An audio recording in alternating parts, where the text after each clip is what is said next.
향수나 디퓨저 같은 방향제나 탈취제, 평소에 자주 사용하시죠? 하지만 사용 후에 독성 물질이 노출될 수 있을 뿐만 아니라 쉽게 불이 나는 성질이 있어 여름철 화재의 원인이 될 수 있다는데요. 네, 오늘 매거진 시간에는 이런 제품들을 안전하게 사용하는 방법에 대해 알아봅니다. 소비자 공익 네트워크 이혜영 본부장과 함께하겠습니다. 어서 오세요. 네, 안녕하세요. 네. 얼마 전에 이 방향제나 소독제 등에서 화학적으로 위험할 수 있다라는 제품들이 적발되면서 회수 조치에 들어갔다고 하는데 자세한 설명 부탁드릴게요. 네. 화학물질의 등록 및 평가 등에 관한 법률이라고 해서 화평법으로 줄여서 많이 불리는데요. 예. 소독제, 방향제, 탈취제 등 23종의 2만여 제품이 위해 우려 제품으로 지정되어 관리되고 있습니다. 아, 2만여 제품이나요? 그러니까 위해 우려 제품이라고 하면은 그러니까 무조건 위험하다 이렇게 볼 수는 없지만 국민의 건강이나 환경에 위해성이 있다고 우려되는 그런 제품을 말하는 거죠. 네, 맞습니다. 네, 그럼 그럴수록 엄격한 관리 기준이 필요하겠어요. 어떤 기준이 있나요? 네, 우선 유해 우려 제품이 지정되면 시장에 유통되기 전에 반드시 유해물질 안전기준 적합 여부를 확인하는 자가검사를 받게 되어 있고요. 네. 안전성이 확인된 제품은 자가검사 번호를 부여받아서 해당 제품에 표시해서 유통하게 되어 있습니다. 그런데 이번 건은 자가검사를 하지 않은 상태에서 시중에 유통됐다가 적발된 것이고요. 네. 9개 업체의 11개 그 위해 우려 대상 제품이 이제 안전표시 기준 위반으로 해서 회수 조치되었습니다. 네, 제가 11개 제품을 홈페이지에서 좀 찾아보니까요. 락스 같은 소독제도 있고요. 방향제나 뭐 각종 스프레이 제품들이 눈에 띄더라고요. 공통점이 공기 중에 좀 잘 퍼지는 그런 휘발성 물질이 들어있다 이런 생각이 드는데 이런 것들은 인체에 쉽게 들어올 수 있기 때문에 좀 주의해야 할 것 같은데요. 네, 맞습니다. 그 방향제나 스프레이의 형태의 탈취제에서는 공기 중으로 휘발하는 유기화합물인 VOC가 있죠. 네. 유해 화학물질인 건데요.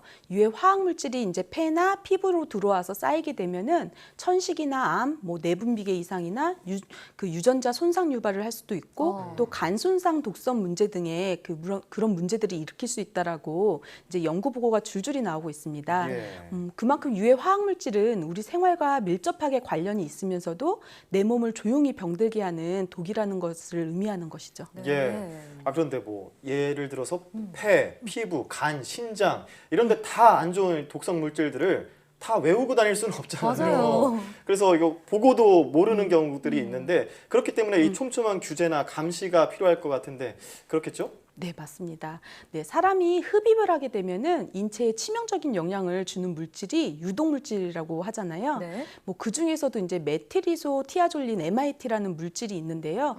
이게 이제 유독물질로 지정은 되었었는데 뭐 탈취제나 방향제 원료로 쓰이고 있었거든요, 그간에. 원료로요. 네, 그래서 생활화학 제품에 대한 감시 모니터링이 앞으로도 더 확대되어야 된다고 생각합니다. 예. 이렇게 생활 속에서 자주 쓰이는 제품들인데 안 쓸 수도 없고 이거 정말 고민인데요. 그러면 최소한의 안전 기준이 좀 보장된 제품들 어떻게 고를 수 있을까요? 네, 정부에서 유해 상품 판매 차단 시스템은 가동되고 있기는 하지만 수만 개의 생활화학 제품을 감당하기에는 분명히 한계가 있습니다. 그렇죠. 그리고 또 정부에서 관리를 한다 하더라도 불량 불법 제품이 있을 수도 있음을 반드시 기억하셔야 하고요. 뭐 또 이제 구입 시에 제품 표시 정보와 이제 성분을 확인하는 것이 가장 중요하겠습니다. 또 제품 정보에 이제 유용한 사이트를 활용하는 방법도 있는데요. 네. 생활환경 안전정보 시스템인 초록누리에서 그거를 활용하는 것도 좋습니다. 그거는 화학 제품이나 뭐 화학 물질 정보를 한 곳에 모아놓은 사이트인데요. 예. 뭐 안전 표시 기준을 위반한 제품 정보나 뭐 생활 속에 화학 제품의 뭐 안전 정보 등이 담겨 있습니다. 네. 지금 화면에서 이렇게 스크롤이 내려가는 걸 보니까 숫자가 꽤 많은데 그러게요. 제품의 어떤 형태나 이런 것도 같이 안내가 되어 있으니까 눈으로 보고 파악을 하면 되겠네요. 네.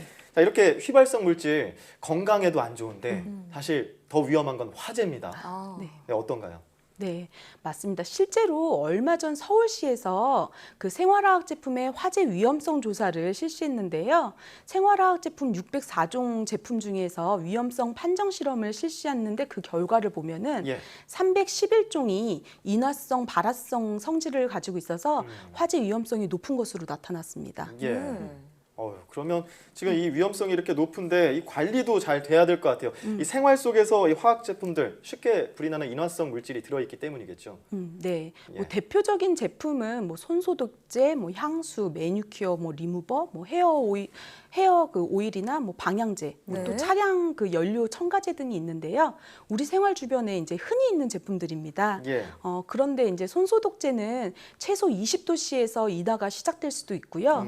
방향제는 17도씨에서부터 또 향수는 16도씨에서부터 네. 그리고 매니큐어 경우는 무려 10도씨에서부터 인화점이 오. 그 인화점으로 조사되었습니다. 예. 그래서 지금과 같이 뜨거워지고 있는 여름철에는 특별히 보관 관리에 신경 쓰셔야 합니다. 그렇겠네요. 아니 인화점이 이렇게 낮을 줄은 몰랐는데 정말 함부로 방치하면 안 되겠다 이런 생각이 듭니다. 자, 그럼 혹시 실제로요 이런 제품들로 과거에 화재가 발생했었던 그런 사건들이 있었나요?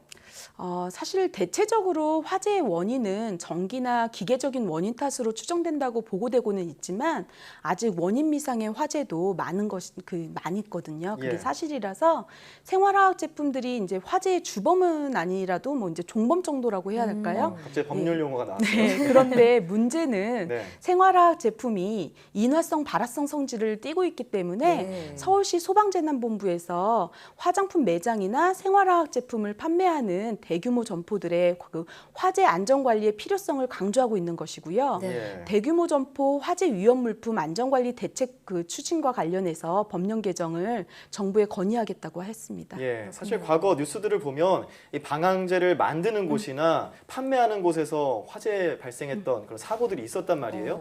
이런 대규모 점포에서는 그럼 어떤 점들을 주의해야 될까요?